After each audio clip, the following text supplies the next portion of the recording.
Down to business.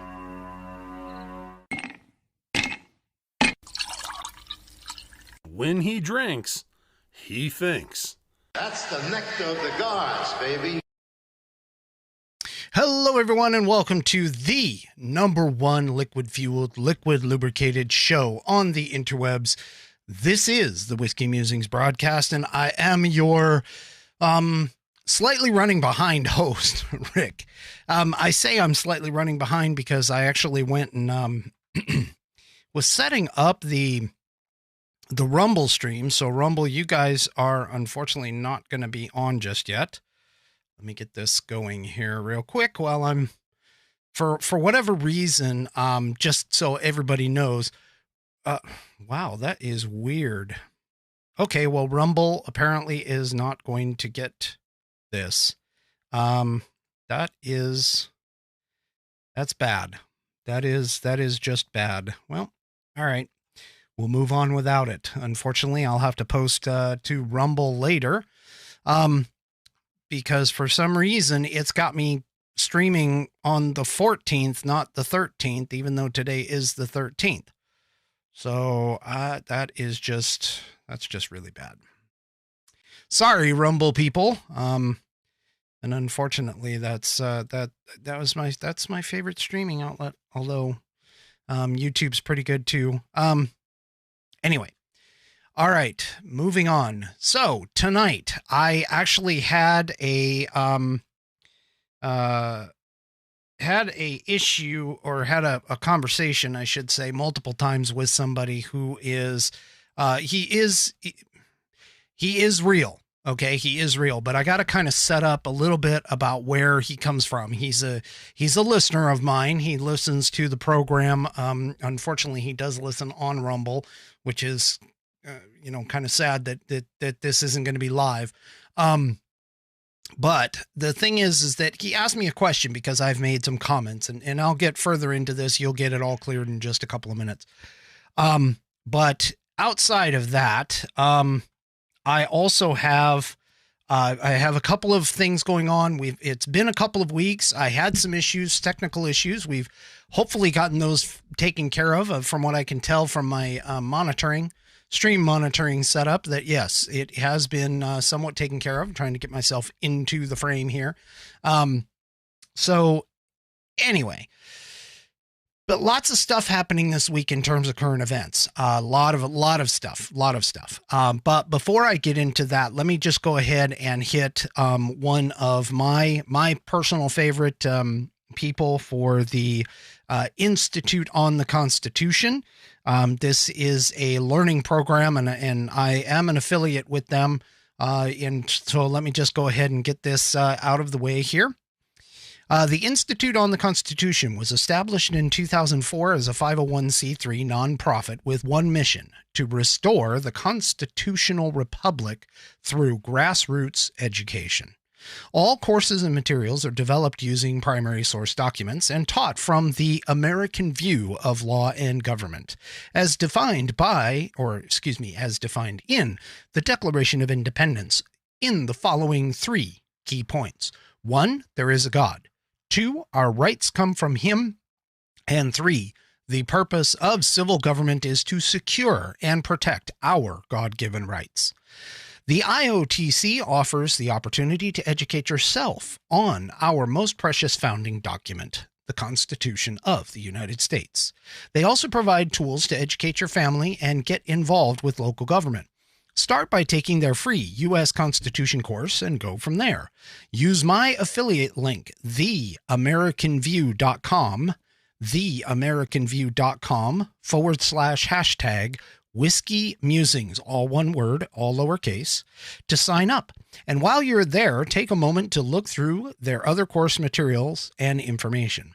My affiliate link, once again, is theamericanview.com /# Whiskey Musings. That's theamericanview.com /# Whiskey Musings to get great content to learn about our historical founding and support the show in the process. That's theamericanview.com /# Whiskey Musings. Go check them out today. All right. Thank you for Institute on the Constitution for bringing me this opportunity to pass along your message to everyone else. Okay. So, I got to kind of frame this appropriately. There's this gentleman that I listen to on, he is on YouTube. He streams to YouTube, but he also streams on Rumble now, or I should say he used to stream on YouTube. He streams on Rumble now.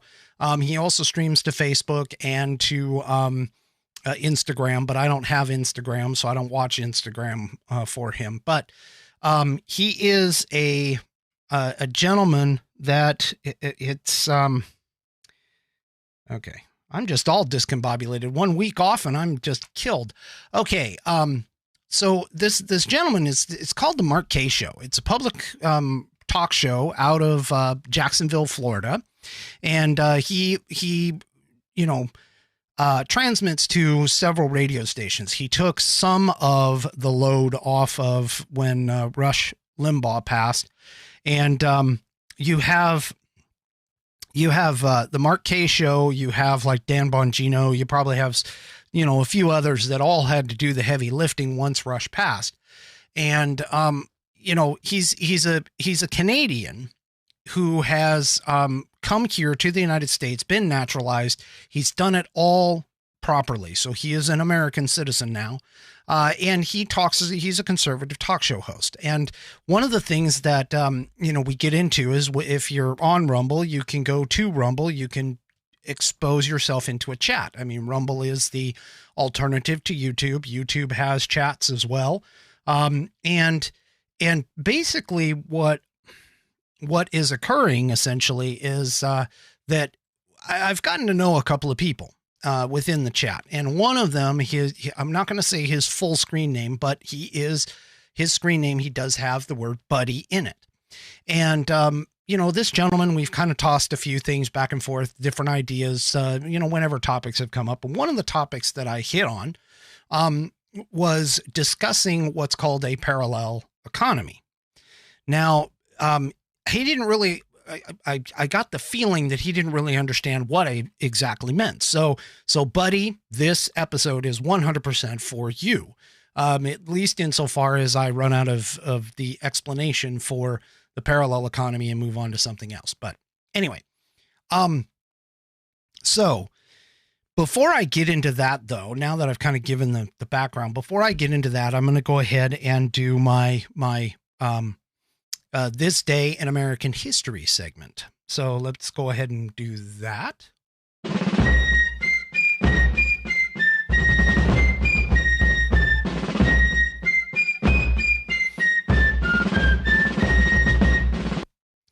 And of course, this is coming from the American Patriots Almanac.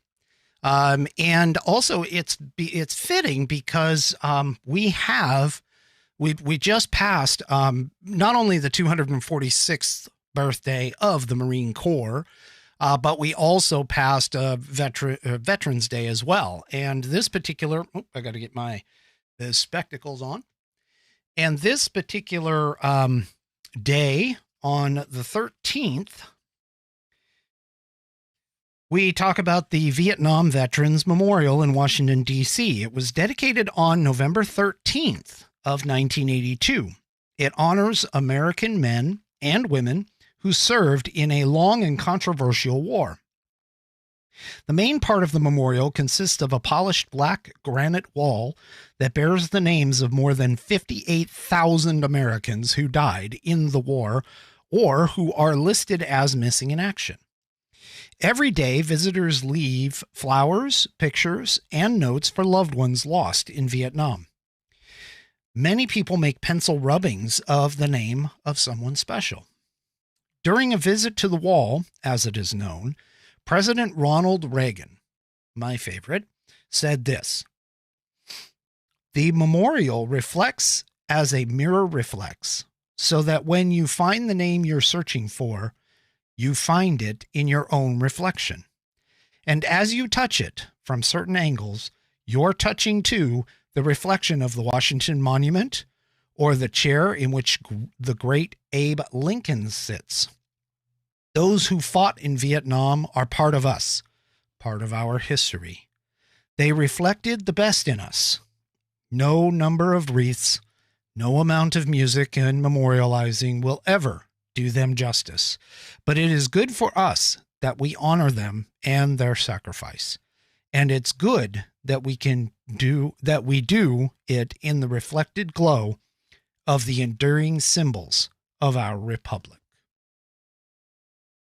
When our soldiers returned from Vietnam, they sometimes met the scorn of fellow Americans who, as Reagan put it, quote, were unable to distinguish between our native distaste for war and the stainless patriotism for those who suffered its scars, end quote. In decades since, Americans have found renewed gratitude for those who served.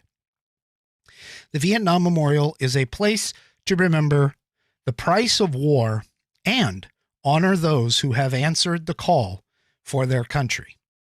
As the poet Virgil wrote, "Here, too, the honorable finds its due, and there are tears for passing things.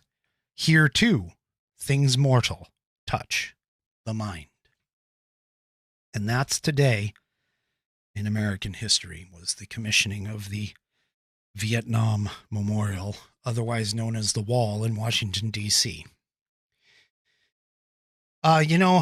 Veterans Day, Veterans Day is a day where you were supposed to go out and, tell a veteran that you appreciate their service and you appreciate what they've done for this country, even if it's just a small bit, because you have to remember that these people volunteered.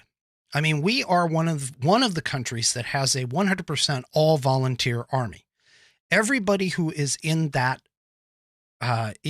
service, regardless of whether it's, the Army, the Navy, the Air Force, the Marines, or even the Coast Guard, they entered into it voluntarily. And when you enter into that kind of service voluntarily, there's one thing that you do that a lot of people don't seem to understand, is that you've walked in and you've handed a blank check to the United States government that is payable to them up to and including that person's life.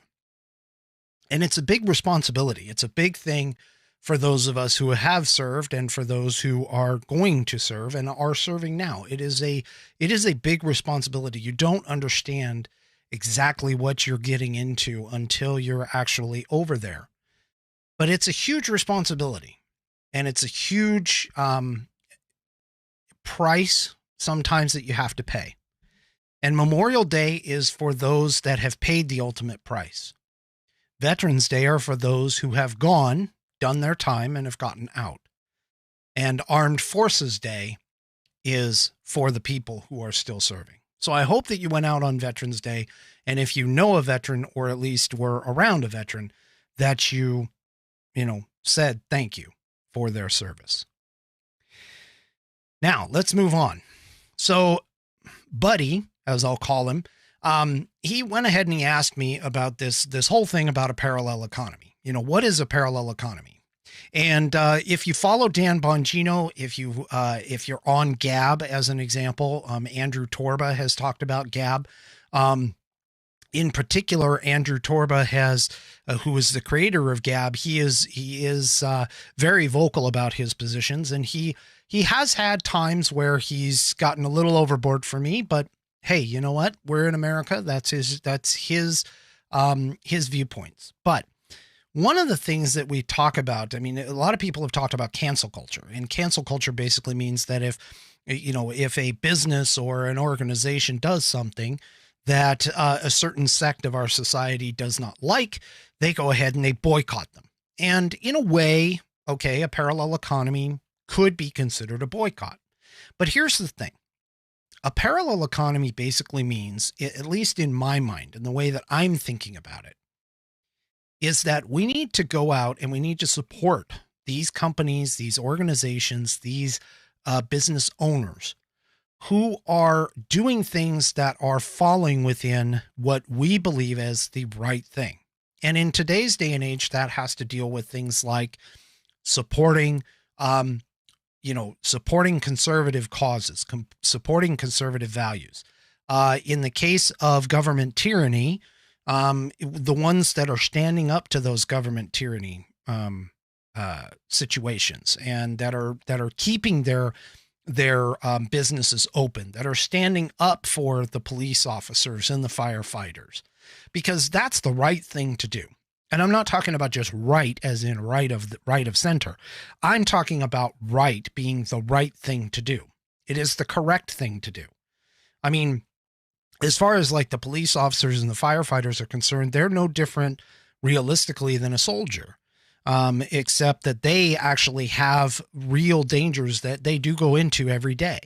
And there are times where, and I'm sure, I mean, I've talked to several police officers and firefighters alike. And, you know, sometimes when they get up in the morning, they go to work knowing that they may not come back that day.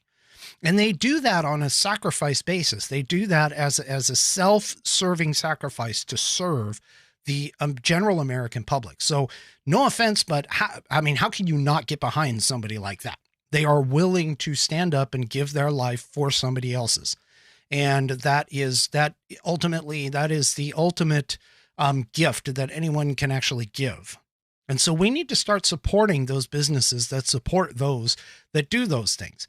We need to start supporting businesses and making sure that we understand that we need to stand up a separate line of conservative value, conservative supporting situations. Here's an example. You have Facebook, now Meta, and you have YouTube. Now, even though it's kind of faded out of the limelight in terms of the news cycle, they are still going through and canceling conservative voices. They are still going through and getting rid of what they deem as misinformation, even though the information could be correct and true. So do yourself a favor. I mean, I'm transmitting on Facebook, I'm transmitting on YouTube, and I'm going to keep doing it until they do something to block me, because to be honest with you, I need to get the message out to everybody. But at the same time, we need to support not only the people who are providing us this information like me or others, but we also need to support platforms that are allowing these types of people, the conservatives, the truth tellers, to go out and actually get their messages out, like Rumble, like Locals, as an example. Rumble just bought Locals. And, that's not a necessarily conservative, but it's an outlet for content creators to go and create communities like myself, to create communities of like-minded individuals. And there are things there like subscription-based services. I'll admit I have a Locals account. Just because I have a Rumble account, I have a Locals account. And to be honest with you, if you want to come and join the community, I post stuff there that is, for public consumption. And eventually, I'm sure, even though you can subscribe now, I haven't really posted anything that's like behind a subscription paywall.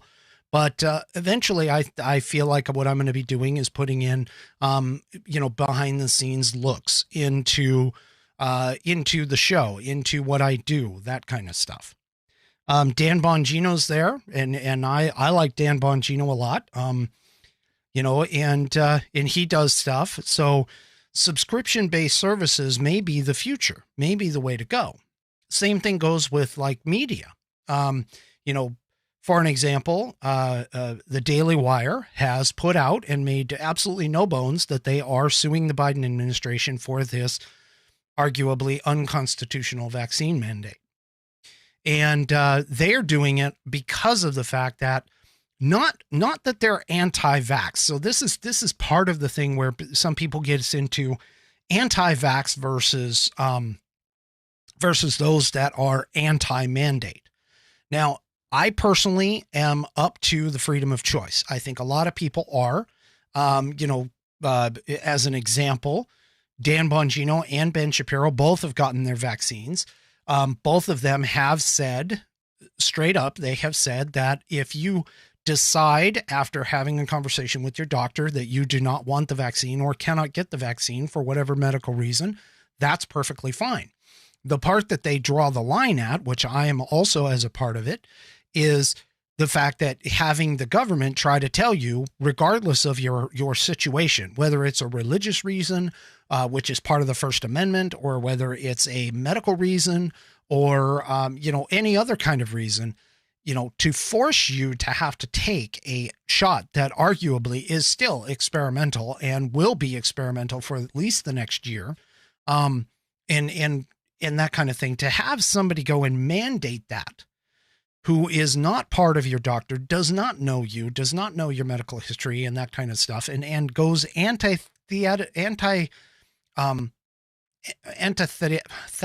I can't pronounce that, but anyway, goes against the American value system. It goes against what Americans are for, which is freedom of religious exemptions. We have the freedom of religion in our First Amendment. You can practice whatever religion you wish. There isn't a state mandated religion.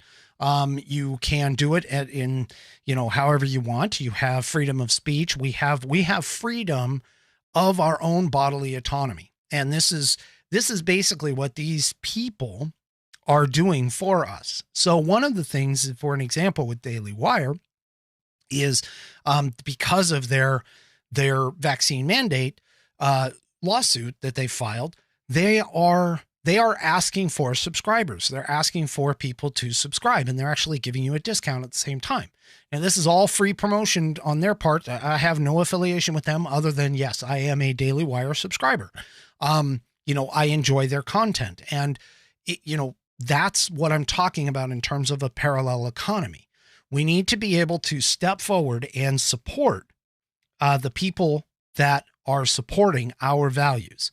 And it's not necessarily canceling out the other businesses, because we're not going after them specifically.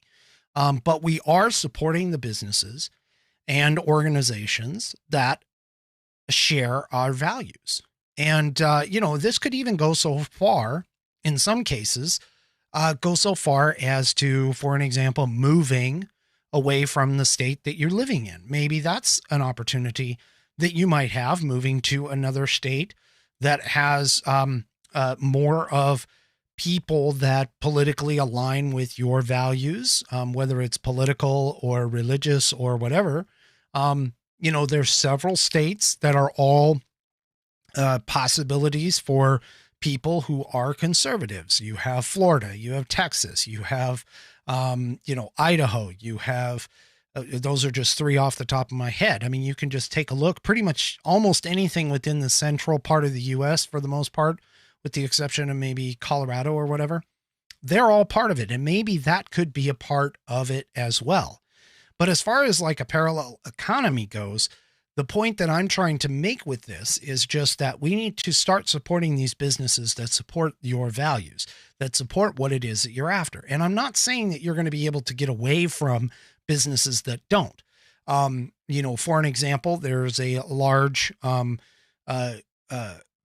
mail order chain, not going to say the name, but a large mail order type of business that does tend to have, have more of a politically left-leaning scenario. But, realistically, they are the biggest. They are, here in the US anyway, they are very, very powerful in terms of the fact that you can just order something with a click and have it arrive.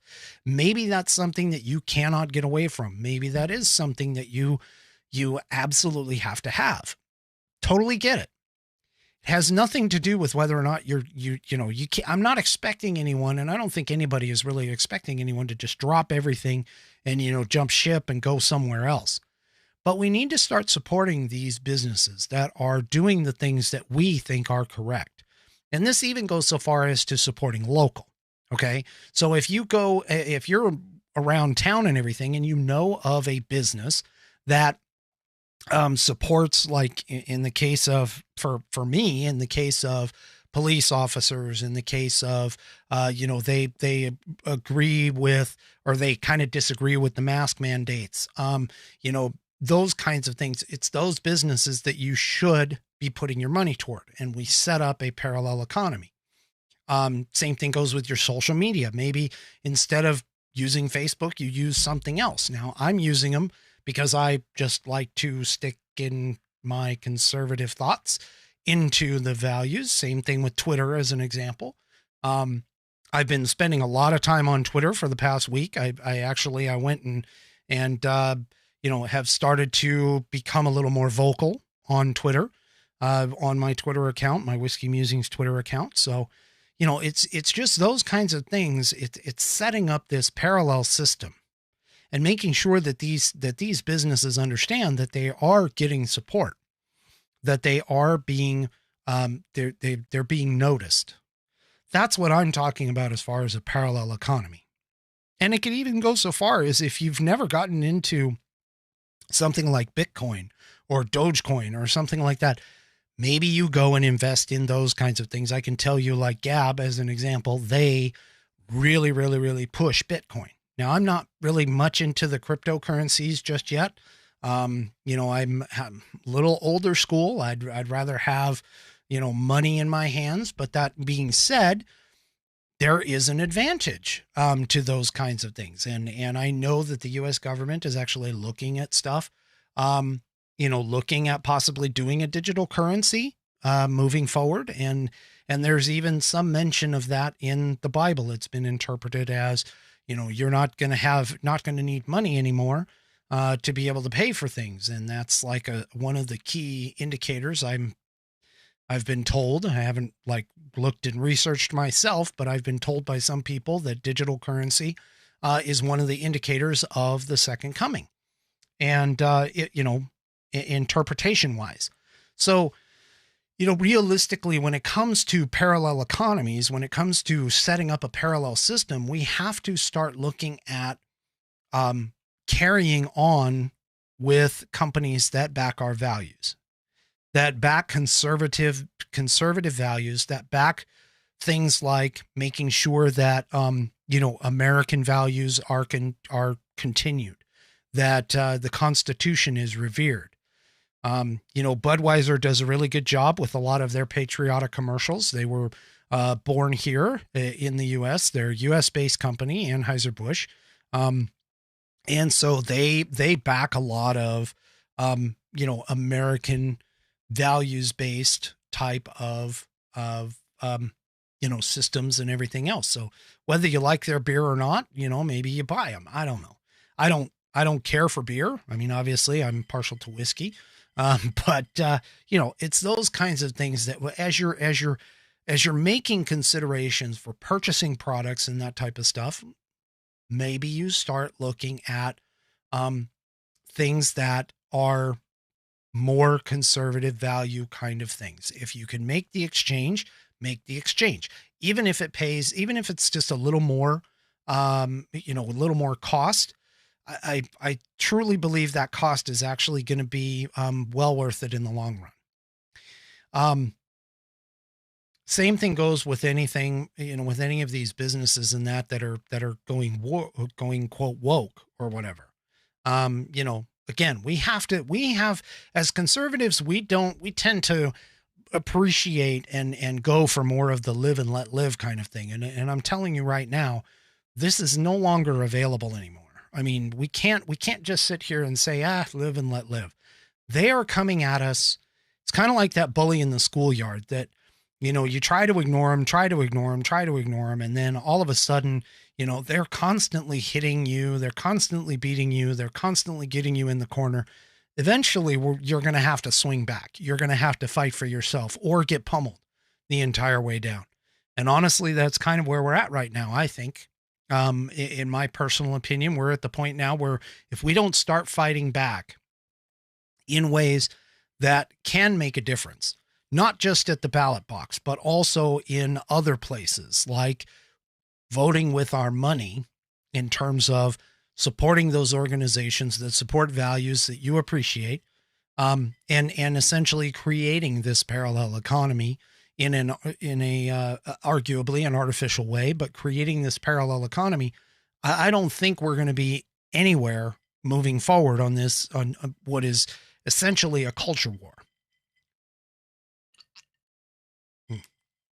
So As far as that is concerned, I think that's kind of the idea of a parallel economy.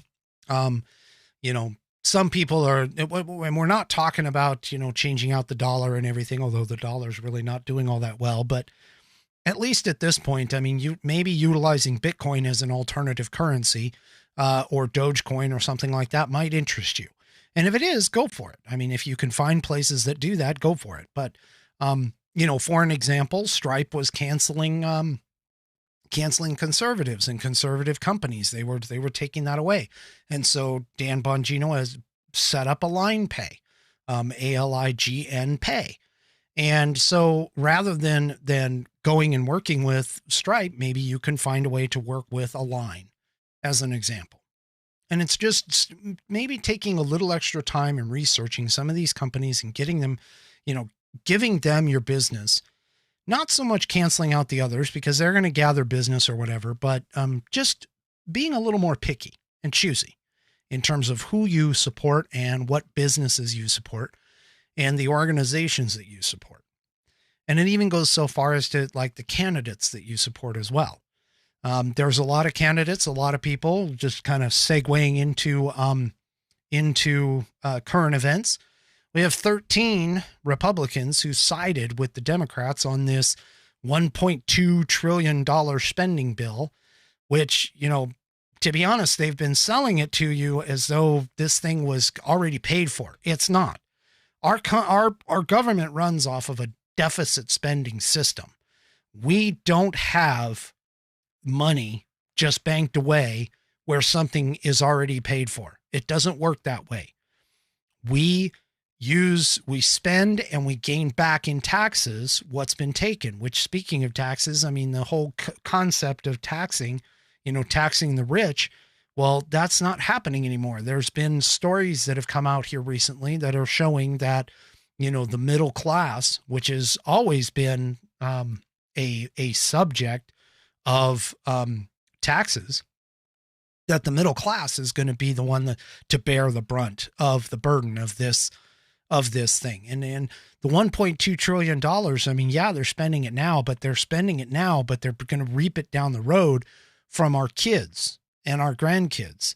And those of us who are, nearing the end of our work life, I mean, I've got 10 or 15 years before 15 roughly, before I'm even eligible for like Social Security or whatever. But the point here is that we're going to be spending on this, and I'm not absolving the Republicans. I personally think that government should stop spending money that it doesn't have anyway.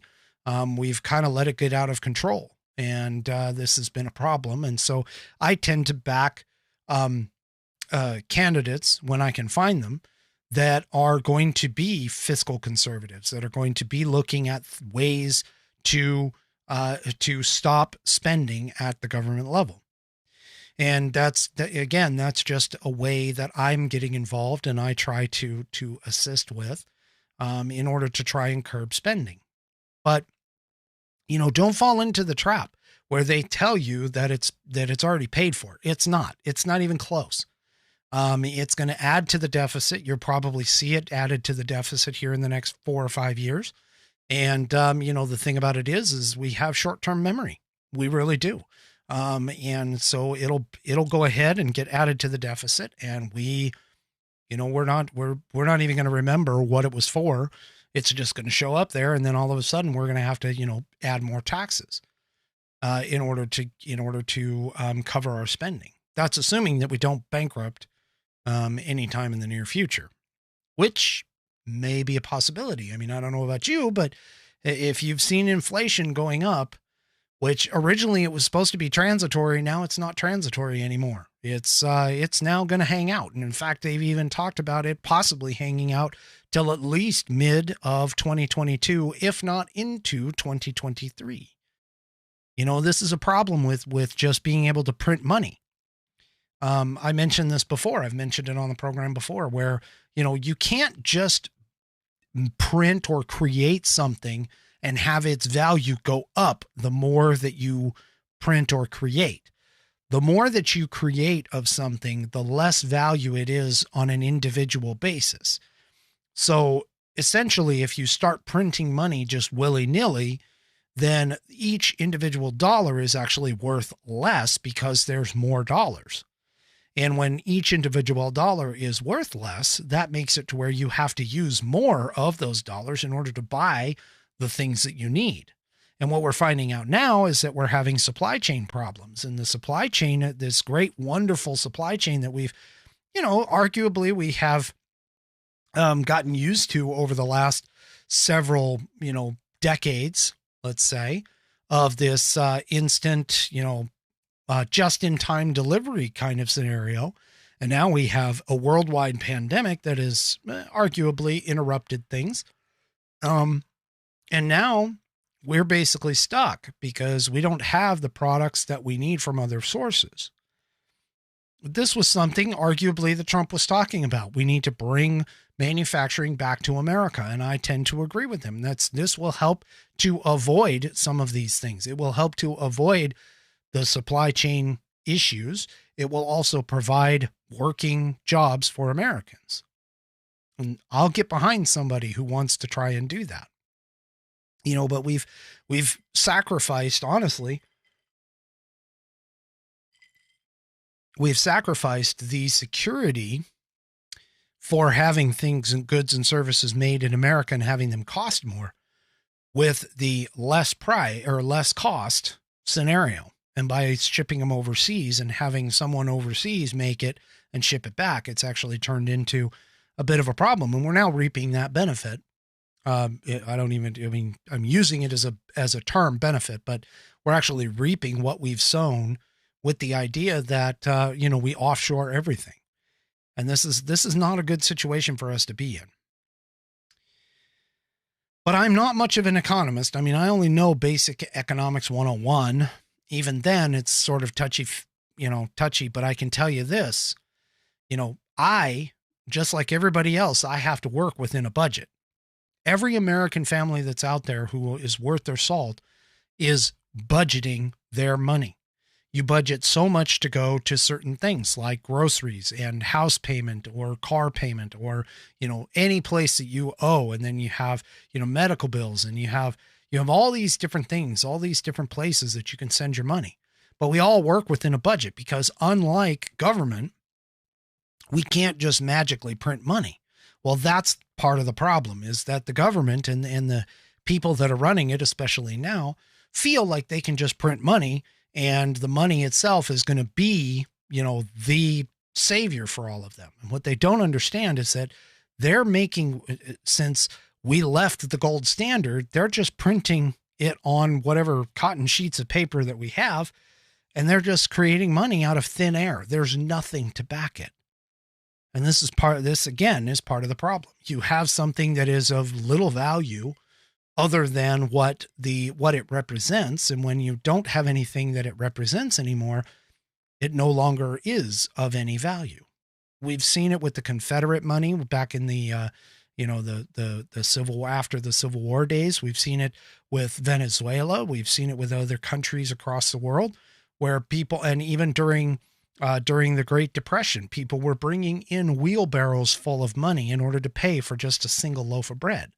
This is what happens. And I'm not saying that we're headed that way right now, although we might be. I mean, who knows? The future, at least for the near future, it seems like inflation's going to keep rising, and we're going to continue to have some issues with that.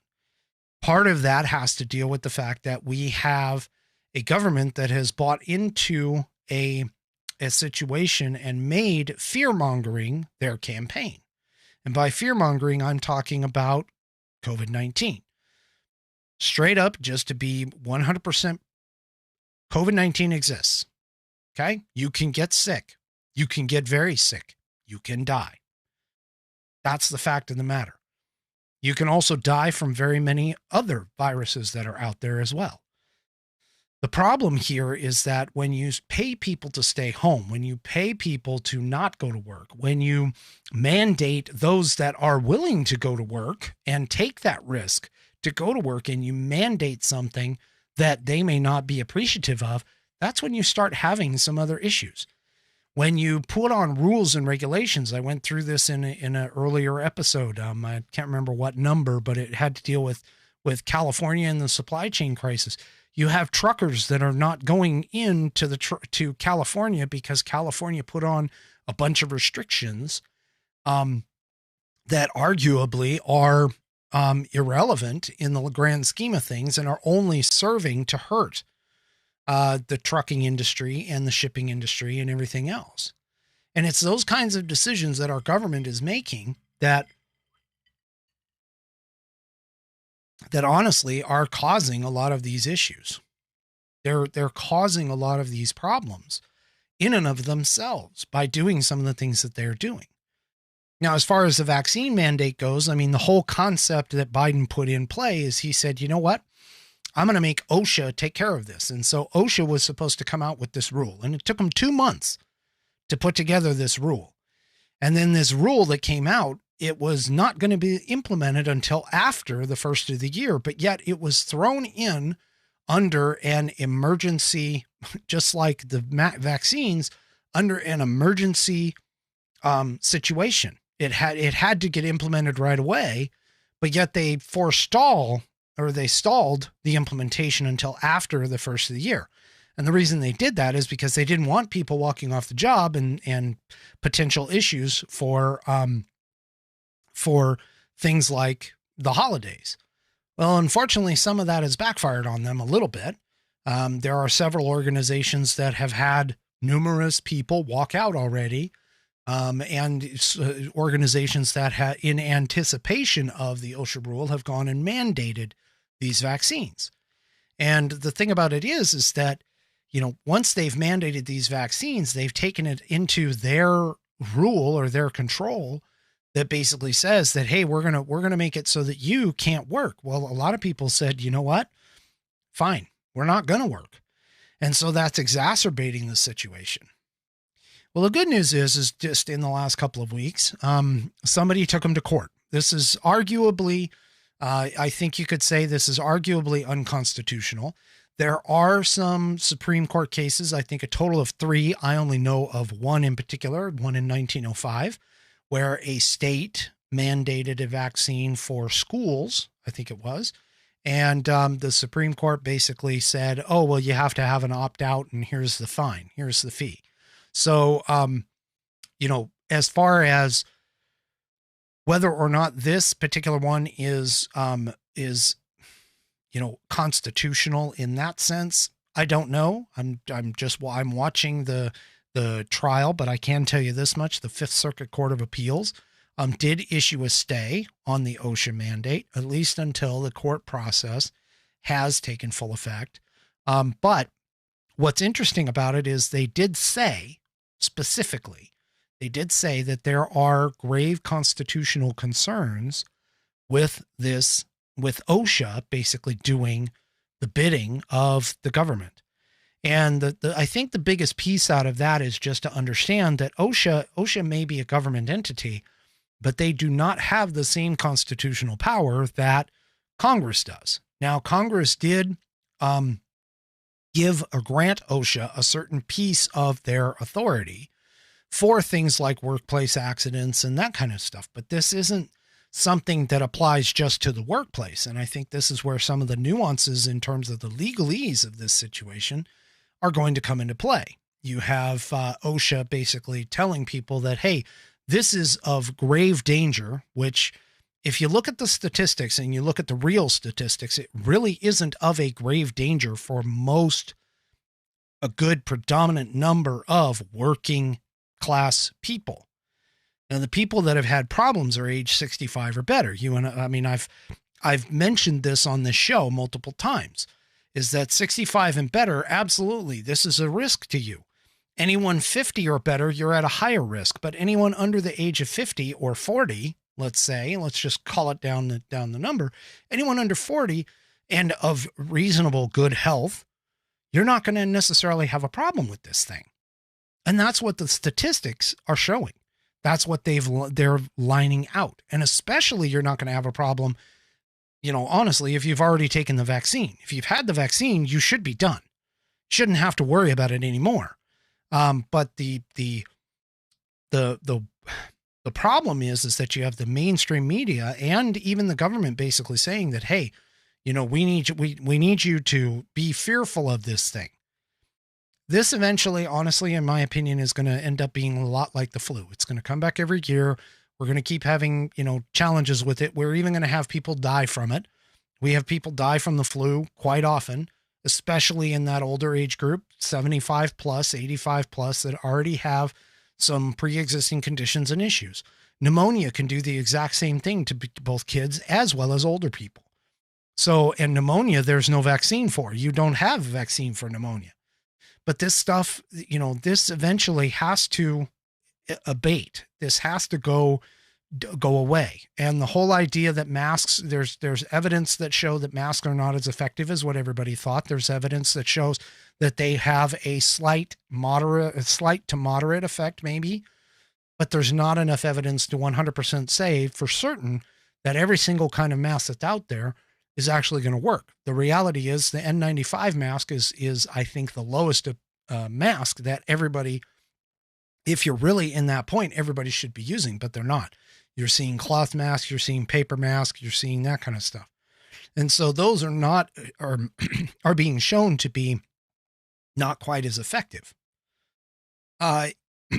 In terms of things about the mandate itself, well, the mandate, again, like I said, the courts have already said, hey, this is something that we need to take a look at because we're not even sure that this is really constitutional from that standpoint. And even the government, Biden and his lawyers, the Department of Justice, they went back to the courts and said, hey, we want you to lift the stay until this is taken care of. We think that was not the case. And the Fifth Circuit Court of Appeals ruled today that basically, no, we're going to keep the stay in place.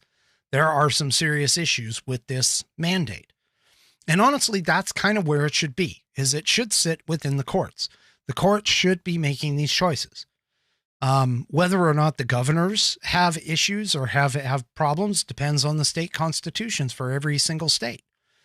Some states, like the state of Washington, we're under quote unquote emergency powers, and that could be a bit of a problem. Well, emergency powers may or may not fall into the case of this, but that's for the lawyers to decide. Now, speaking of lawyers, there was a lawyer this week, and this is a segue into another possible issue or another place.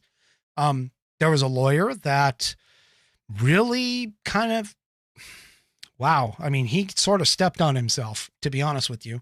And that's with the Kyle Rittenhouse case. Now, why the Kyle Rittenhouse case is getting so much attention, I'm not entirely sure. There's been some suggestion within the conservative talk show hosts that the reason being is because Kyle Rittenhouse isn't a cut and dried case. But there are some facts and figures that I think a lot of people need to understand about that case. First of all, the first fact that a lot of the mainstream media and the left keep talking about is they keep saying, well, he crossed state lines with a rifle. He did not do that.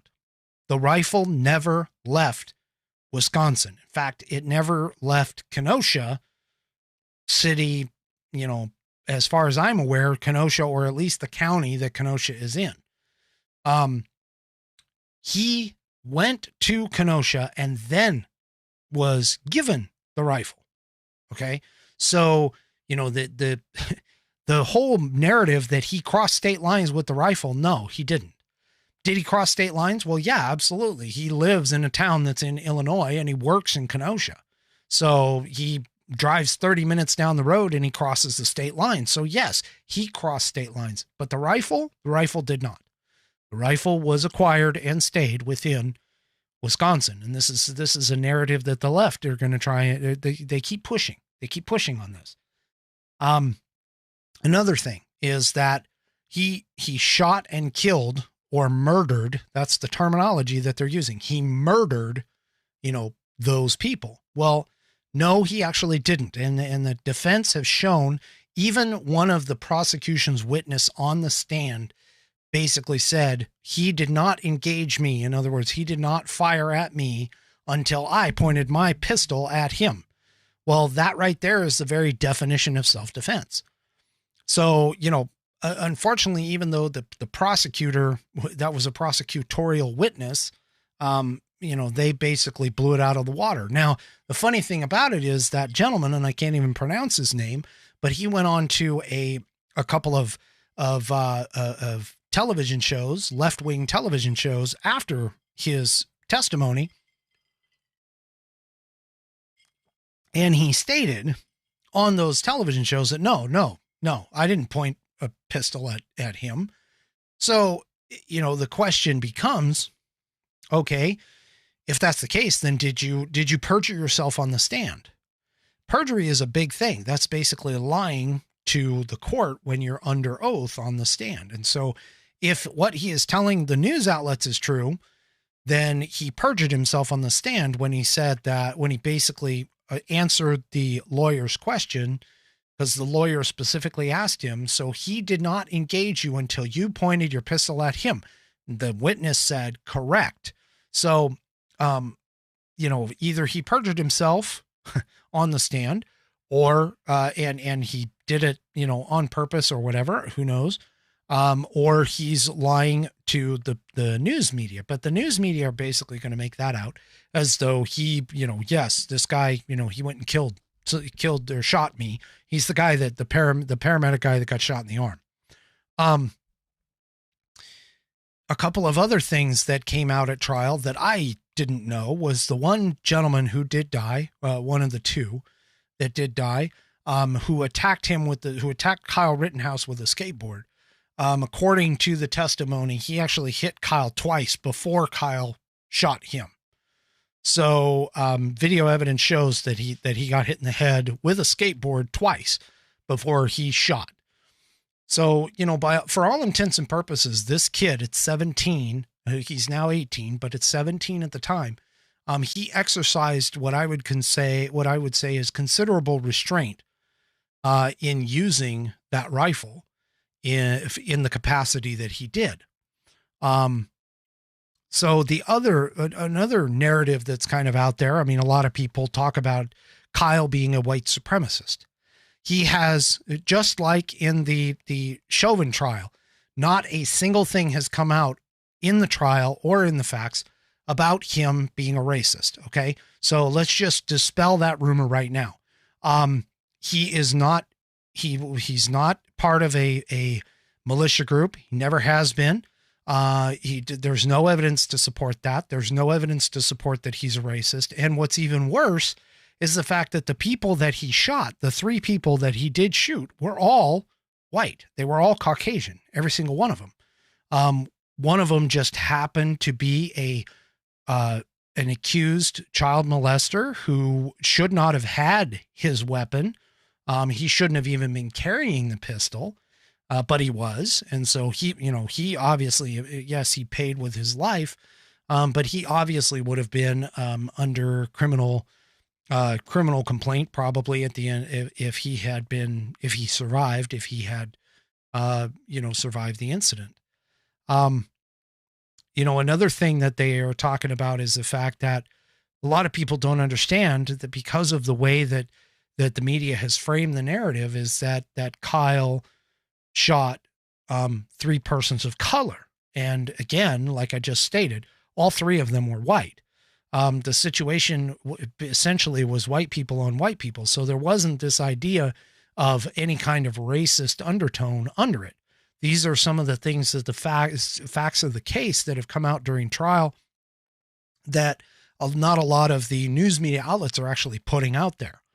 And so, that's kind of slanting a lot of people against this. I mean, realistically, this came down to be honest, just a situation of self-defense. And the prosecutor has done all kinds of stuff. There was a suggestion by a conservative talk show host that the reason why the prosecutor was so bad in this entire situation is because of the fact that they were looking for a mistrial.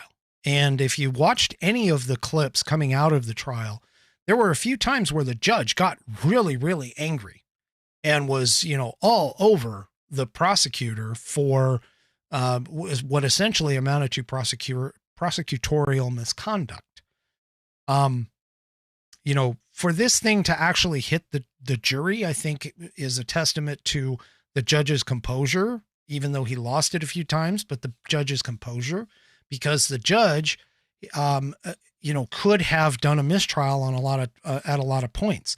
But I think the whole point of this was to make it to go to trial so that the judge couldn't be looked upon unfavorably, as well as and the prosecutor was trying to push the judge to make the judge make the decision.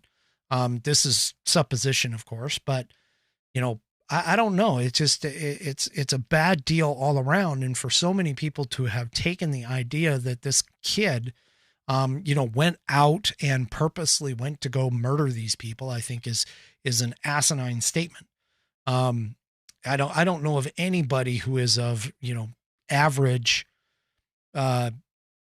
just an regular average person who would go out of their way just to shoot people. That takes somebody with a very specific touched mind to be able to do that. And by touched, I mean they're not normal. They're not right in the head. So to sit here and to say that he went out to specifically murder people, I think the prosecution, never should have. They just never should have brought it to trial. The reason why they brought it to trial was for the sensationalism, because of the sensationalism of the incident. And everybody just thought immediately that because it was a riot, that it was persons of color that got shot. They weren't. They were white. And unfortunately, this kid, thankfully, has been able to withstand some of this and has been able to stand up and mount a proper defense in a court of law. I hope that the verdict comes back. I hope it comes back in the positive light for Kyle. Because realistically, not only is Kyle on trial, but also the ability to defend oneself in situations like this is also on trial, which is another reason why a lot of opponents are trying to fight against this. And because of the fact that it was an AR-15 in particular that was used for the defense of this person, I think is why this case is so sensationalized and so pushed. But don't believe the mainstream media. They are not the ones out there. They're not watching the tapes. They're cutting things out of the trial that are not correct, that are not true. You need to pay more attention, realistically pay attention to the trials in order to understand what's going on. And I know that there's somebody out there that I know personally is watching the trial every day. But other than that, that's pretty much all I can say about that. I mean, I certainly hope that things go right. And to be honest with you, I mean, all of these people who are going after Kyle Rittenhouse, they're basically just opening themselves up toward lawsuits like with Nicholas Sandmann. I really, really hope, even though I'm against being a litigious society, I really think that frivolous lawsuits are a bane on our society. In this particular case, I think it's warranted. I honestly do, because they've been calling him all kinds of names. They've been calling him a racist. They've been calling him a murderer. They've been calling him a militia member and a right-wing extremist. And none of those things have been proven out to be true. Not a single piece of evidence has really come out, to be honest, that any of those things are, without beyond a reasonable doubt, absolutely true. And there's no evidence that he's part of any kind of militia group. There's no evidence that he's a racist. And so personally, I mean, just to be sure that these people are held accountable, they need to be just like Nicholas Sandmann. They need to be taken to court. They need to be shown that, what they are reporting is incorrect, and that is a travesty for reporting it incorrectly. You need to get your facts right. That's what journalism actually is. And speaking of journalism, we also have had and I'm going to go a little long here. I just noticed the time, but that's okay. I'm all right with that. This last story I wanted to kind of talk about, or this last little bit I wanted to talk about, has to deal with the Durham investigation. So, Durham is the special counsel. He was put in by Trump. His whole purpose was to go in and investigate the Russiagate scandal. For those that don't remember, that was the whole idea of the 2016 elections being influenced by the Russians. And one of the things that has occurred in the last couple of weeks is a few indictments have come down. One is he's gone after Michael Sussman, who I mentioned in an earlier program, an earlier episode, where he was the attorney for the DNC and directly for Hillary Clinton at one point. And he was an advisor in the Obama administration.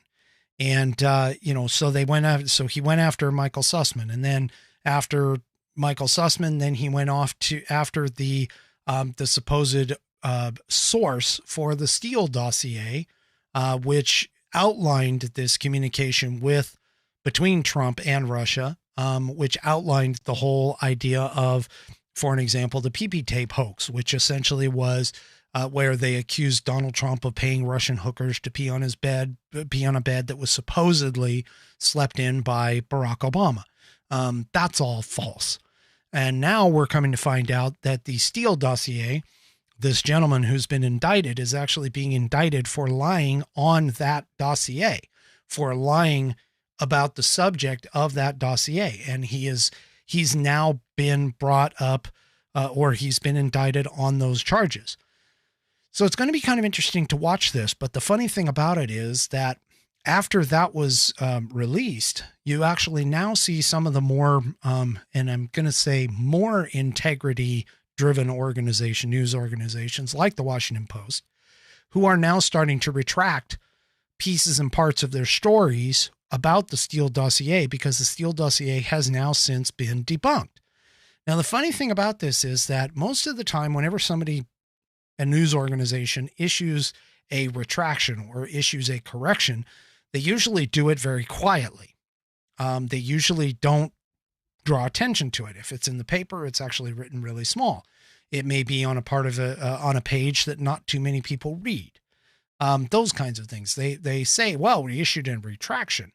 And the funny thing about it is that now all of these news organizations are starting to backpedal on this. Now, I've got to be honest with you. I mean, Donald Trump, while I do think he was a good president, I'm not a fan of him personally. I'm not like all aboard the Trump train. He's not, I don't worship the man. I think that he is a narcissistic egoist, and he lives to stroke his ego more than anything else. But that being said, his policies were and continue to be America first. And based on, today's available candidates, he is one of the better ones. Now, I personally like Ron DeSantis as well, but Ron DeSantis just announced this past week that he is going to go for his governor position one more time. He's going to run in 2022 for the governor, which is perfectly fine with me. I think Florida needs a great governor. I think he's been a great governor. I think he is a great patriot and a proponent of America First agenda policies.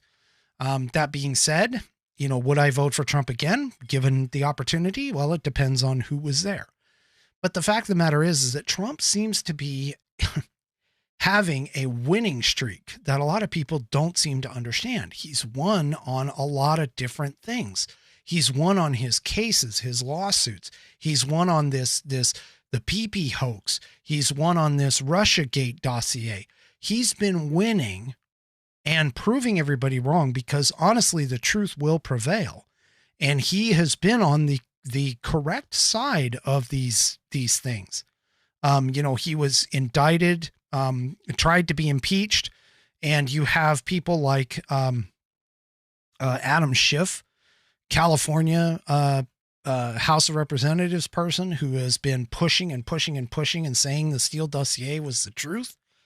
Come to find out, and he's part of the House Intelligence Committee, and now it turns out that this isn't there. And so I'm finding it harder and harder to believe some of these people, and more leaning toward others like Trump, who keep coming out and keep winning and keep having these things come out. And it's kind of interesting that he although he publicly denies this stuff, he doesn't really ever do anything until the truth does come out.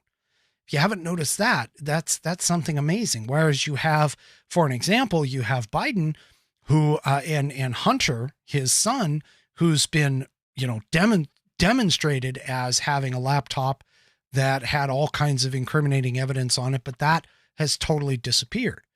And so realistically, and this will be my final Whiskey Musings thought for the night, but realistically, the more that I see things that are happening, especially here in the last, 5-10 years, one of the things that is amazing to me is the fact that Trump may not have been the best president. He may not have even been in the top 10. I don't know. There's a lot of people who say that he was one of the best. I'm not inclined necessarily to follow it. I think his policies have been, and his viewpoints on America have been one of the best, especially in the last 40 years. But realistically, I think the one claim to fame that man actually should have is the fact that he has pulled the cover off of all of these people who have been deceiving everyone for so long. And that, I think, is his claim to fame, not necessarily the America First agenda and all of the things that he wanted to do in office. And yes, his tax cuts were great. Yes, all of these other things were great.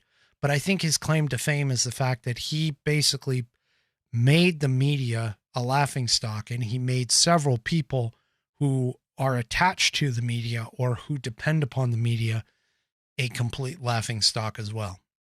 And I think that's his claim to fame. That's my final Whiskey Musings thought. Do me a favor. If you like the show, subscribe. I especially would appreciate it if you go and subscribe on Rumble, because Rumble, I'm actually able to make money. Here on YouTube, I'm not able to. So it would be great if you could go over there, because I'd like to offset some of the cost of some of the things that I've been doing. Do me a favor. If you're interested, check out my locals account. The community is WMB Fans. That would stand for Whiskey Musing Broadcast Fans, but WMBfans.locals.com. Also check out my store. Store.whiskeymusings.online has some great t-shirts, some great hoodies, sweatshirts, great gaiters. Got, personal recommendations of gaiters. And speaking of personal recommendations, next week, tune in next week, because I'm going to do a Let's Talk Turkey for 2021. If anybody's noticed on my YouTube channel, that's like the #1 video. And I've already talked to him. I'm hoping that he said he would do it. I'm hoping it still holds. But next week I want to do the Let's Talk Turkey episode with Captain Unicorn, and be sure to tune in for that next week. And I do appreciate it. I appreciate all my subscribers, all my viewers, all my listeners on the audio side. And you guys have an absolute wonderful weekend. And we'll see you next time on the Whiskey Musings broadcast. Good night, everybody.